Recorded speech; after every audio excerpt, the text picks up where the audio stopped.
வணக்கம். இன்னைக்கு நாம எந்த இடத்துல இருக்கிறோன்னா கிருஷ்ணகிரி மாவட்டம் அஞ்சட்டியில இருக்கோம்.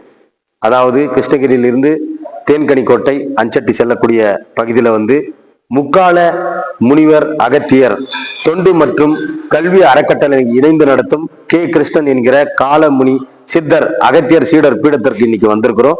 இன்னைக்கு நாளைக்கு நடக்க போற நிகழ்ச்சியை பத்தி இன்னைக்கு அவர்கிட்ட என்னன்னு கேட்கலாம், வாங்க பார்க்கலாம். கிருஷ்ணன் என்கிற கமலமணி சித்தர். இங்க என்னுடைய சொந்த பூர்வீகம் இங்க திம்மாநாட்டி கிராமம் தான் நான் பிறந்து வளர்ந்ததெல்லாம்.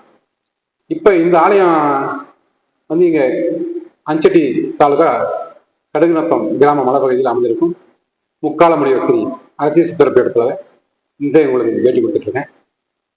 இது சித்தர்கள் என்னன்னா, இது எப்படி நான் இங்க வந்தேன், இது சித்திரப்படம் எதுக்கு இங்க அமைஞ்சிச்சு என்பதை எல்லாம் வரலாறு இந்த வீடியோ சொல்றேன். இந்த சித்தாண்டபுரம்ன்ற ஊர் இங்கிருந்து ஒரு 2 கிலோமீட்டர் உள்ள கோயில் முன்பகுதியில இருக்கு. அதுக்கு சித்தர்கள் ஆண்டபுரம் காலப்போக்கில் மருவி சித்தாண்டபுரம்ன்ற பேர் வந்துச்சு. அந்த சித்தர்கள் ஆண்டபுரத்துக்கும் இந்த சித்தர் பீடத்துக்கும் கனெக்ஷன் இருக்கு. புகைகள் சித்தர்கள் வாழ்ந்த அறிகுறி புகைகள் இருக்கு. அது புகைகள் அறிகுறி கண்டதான் இந்த சித்தர் படங்க அமைஞ்சிருக்கு. இங்க எல்லா பக்தர்களும் எல்லா ஊர்களிலும் எல்லா தேசத்துலேருந்து பக்தர்களும் இங்க வராங்க. நோய் நொடின்னு வராங்க. அதுக்காக இங்க எல்லாம் பரிகாரம் பண்ணிட்டு போறாங்க. சில விஷயங்கள் பில்லிச்சூன் இருக்கும், காத்து பிறப்புக்கும், ஏதோ நோய்கள் இருக்கு. எல்லா நோய்களுக்கும் இந்த அகத்திய மாலையும் தீர்ப்பு கிடைக்கும். எல்லா பக்கத்துல வந்துட்டு இருக்காங்க. நாளைக்கு என்ன நடக்குதுன்னா, நாளைக்கு ஆடி அமாவாசை சிறப்பு பூஜை நடந்துட்டு இருக்கு. ஒரு வேள்வி நடத்துறேன். வேள்வினா எதுக்காக வேள்வி நடத்துறேன்னா, இந்த உலக போர்கள் தடுக்கிறதுக்காகவும் உலக வைரஸ் நோய்கள் தடுக்கிறதுக்காகவும் ஒரு மனிதனுக்கு உடல்ல 4448 நோய்களை தடுக்கிறதுக்காகவும் ஒரு யாகம் இங்க நடைபெறுகிறது. இந்த யாகம் எங்கிருந்து செய்யறாங்கன்னா, வைத்தீஸ்வரன் கோயிலிருந்து அங்க குருகள் இங்க யாகத்தை நடத்துறாங்க. நாளைக்கு அந்த யாகம் ஆக்ரோஷனம், ஸ்தம்பனம், வேதனம், வசியம் என்ற 1008 மூலிகையால இங்க யாகம் நடைபெறுகிறது. இந்த யாகம் எதுக்காக முன்ன சொன்ன மாதிரி இந்த உலக போரிலிருந்து தடுக்கிறதுக்காகவும் இந்த உலக அழிவிலிருந்து காக்கிறதுக்காகவும் மனித உடம்புல 4448 நோய்களை தடுத்து நிறுத்துறதுக்காகவும் ஒரு மனிதனை ஒருநிலைப்படுத்துறதுக்காகவும் அது கொண்டுதான் இந்த யாகம் இந்த அகத்தியர் மலையில் அகத்தியர் சித்திரப்படத்தில் நடக்குது. வேணும் அந்த பக்தர்கள் இந்த கிருஷ்ணகிரி மாவட்டம் அஞ்சட்டி தாலுகா கடுகுநத்த கிராம மலைப்பகுதியில் அமைந்திருக்கும் முக்கால முனிவர் அகத்திய சித்தர் பீடத்தில் தான் இந்த யாகம் நடைபெறுகிறது. இந்த யாகத்தை எல்லா பக்தர்களும் கலந்துக்கணும். அதாவது 12 ராசி, 27 நட்சத்திரம், 9 கோள்கள், பஞ்சபூதம் 5, 21 நேத்திரங்கள், 32 குருமார்கள், 72,000 நாடி நரம்புகள், தமிழெழுத்து 247 எழுத்துகள், 7 சக்கரங்கள் கொண்டதுதான் ஒரு மனிதனுடைய உடல் ஆகும். அண்டத்தில் உள்ளது பிண்டத்தில் உள்ளது, பிண்டத்தில் உள்ளது அண்டத்தில் உள்ளது சித்தபுரத்தில் அகத்தியர் கண்டறிஞ்சார். அந்த ஒரு மனித உடலவே இங்க யாகமா நடத்திட்டு இருக்கோம். இது எல்லா 27 நட்சத்திரம் உள்ள மக்களும் 12 ராசி 27 நட்சத்திரம் உள்ள மக்களும் இந்த யாகத்தில் கலந்துக்கலாம். அவங்க நோய் நொடிகள் விட்டு விலகும், பிழிச்சுழிந்த விலகும், கந்திருஷ்டி விலகும், 4448 நோய்களுக்கும் இது அருமருந்தாக இந்த யாகத்தை நான் இந்த சித்திரப்படத்துல நடத்திட்டு இருக்கோம். சுவாமி வேறொன்ற பக்தர்கள் இந்த யாகத்தில் கலந்து கொண்டு அந்த இறைவன் அருளை பெற்று ஆசீர்வதிக்குமாறு கேட்டுக்கொள்கிறோம். ஐயா, உங்களை நான் நாடி வராங்க.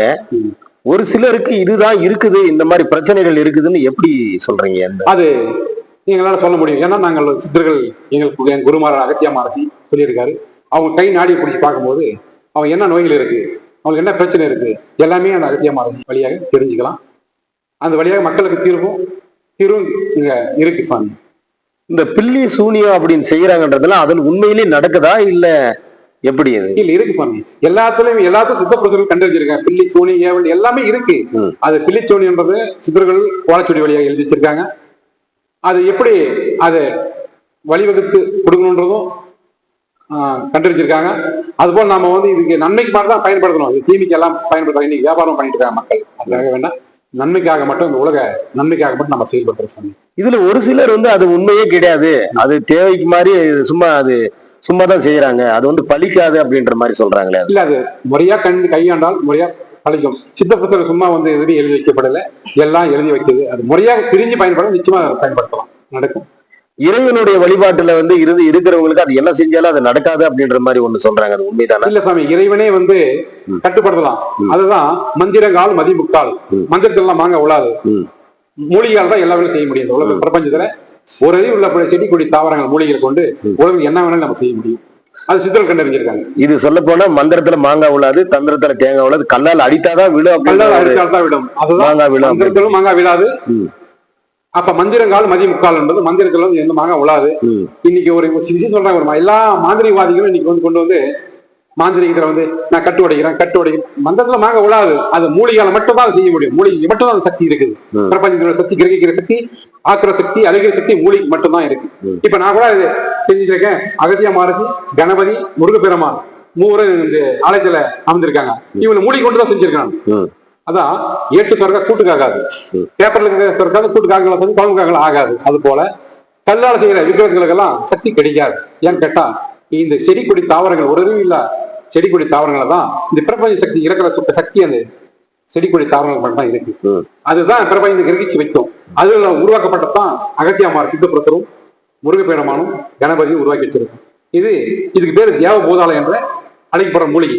தேவ பூதாலயம் என்பது தேவரம் ஒரு 33 கோடி தேவர்களும் அந்த மூலிகைகள் தான் குடியிருப்பாங்க. அதுலதான் கொண்டுதான் அந்த இறைவனுடைய வடிவமைச்சு இந்த ஆலயத்துல வழிபட்டு வரப்பாங்க. இந்த இடத்தை செலக்ட் பண்றத அவருடைய குருநாதராக அகத்திய மார்க்கத்தை செலக்ட் பண்ண சொன்னாரு. அதாவது இன்னொரு விஷயமும் இதுல சிறப்பு என்னன்னு சொல்லிடுறேன். இந்த உலகத்துல திருச்சக்கரத்தால் யாரும் ஆலயம் அமைக்கப்படல. எல்லாம் பல ஆயிரம் கோடிக்கணக்கான ரூபாய் போட்டு கோயில் அமைச்சிருக்காங்க. அது இந்த இடத்துல அமைஞ்சிருக்கு. திருச்சக்கரமே கோயில் அமைஞ்சிருக்கு. திருச்சக்கரத்துல செஞ்சு பிரதிஷ்டை பண்ணி அந்த இறைவனை வச்சு வழிபடுவாங்க சில ஆலயங்கள்ல. ஆனா இந்த ஆலயமே திருச்சக்கரம் உருவாகினாலும் இந்த சித்திரப்பீடம் தான் உருவாக்கிறதுக்கு இது அது இதனுடைய அமைப்பு. அது மட்டும் இல்ல, வாராகியம்மன் அங்க இருக்காங்க. வாராகியம்மன் எப்படி ஆகாங்க, வெட்டி மரத்தால் தான் உருவாக்கியிருக்கு. வெட்டி மரத்தால்னா ஆதிபராசக்தியினுடைய அவதாரம் தான் வெட்டி மரம். அது மட்டும் இல்லாம இப்ப பல ஆண்டுகள் முன்பெல்லாம் கோர்ட்டு, ஸ்டேஷன், ஜெயில் எல்லாமே வந்து கிடையாது. இப்ப இடையில வந்துதான் இதெல்லாம். அப்ப வெட்டி மரத்தில் உட்காந்து தான் முன்னோர்கள் தீர்ப்பு சொல்லுவாங்க.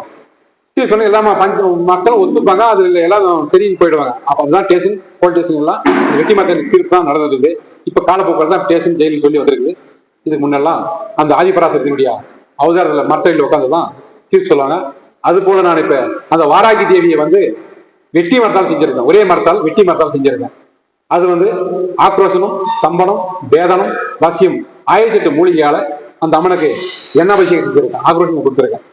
அதனுடைய சிறப்பும் இந்த இடத்துல சித்திரப்படத்துல அமைஞ்சிருக்கு. சாமி வேணுன்ற பக்தர்கள் வந்து அந்த அம்மனை வழிபட்டு அந்த அம்மனுடைய ஆசீர்வாதத்தை போலாம். இங்க இருக்கிற முருகர், சித்தர், விநாயகர் எல்லாம் அது நீங்களா செஞ்சீங்க? ஆமா சார், நாங்க இந்த இடத்துல உருவாக்கப்பட்டது தான். வேற எங்கேயும் நாங்க உருவாக்கல. இங்கே சிறப்பியில கொண்டு வந்து நாங்க அந்த மூலிகையில கொண்டு இங்கே உருவாக்கப்பட்ட சிறப்பு தான் எங்க சாமி. உங்களை வந்து பார்க்கணும்னா என்னென்ன சிறப்பான நாட்கள்ல வந்து பார்க்கலாம்? எப்பவுமே நான் இந்த இரவு ஆலயத்தில் எப்படியும் இருப்பேன். வர பக்தர்கள் எப்ப எனி டைம் வந்து பார்க்கலாம். இந்த டைம்ல பார்க்கலாம். அவங்க வரும்போது வர டைம்ல போன் நம்பர் இருந்தா கால் பண்ணிட்டு வந்து வரலாம். இல்ல இல்ல, இங்க சிறப்பான பூஜைகள் செய்யறது என்னென்ன நாட்கள்? அமாவாசை, பௌர்ணமி நாட்கள் வந்து சிறப்பு பூஜை நடக்கும். சிறப்பு பூஜை ஏகம் நடைபெறும். எப்பவுமே வந்து அமாவாசை, பௌர்ணமி நாட்கள்ல வந்து ஏகம் வளர்த்துறாங்க. அந்த மூலிகையில கொண்டு எல்லா பக்தர்கள் வந்து கலந்துக்கிறாங்க. வேறு பக்தர்கள் இனிமேல வந்து கலந்துக்கலாம். ஐயா, உங்க பேரு சொல்லிட்டு அப்படியே உங்க மொபைல் நம்பர் சொல்லுங்க. சாமி, என்னுடைய பேரு கிருஷ்ணநடிகர் கமலமுடிச்சித்தர். முக்கால முனிவர் ஸ்ரீ அகத்தீஸ்வரர் சீடனாகிய கிருஷ்ணகிரி கமலமுடிச்சித்தர் என்னுடைய பெயர். என்னுடைய மொபைல் நம்பர் 81110052 651. இந்த நம்பர் என்னுடைய கான்டாக்ட் நம்பர் சாமி.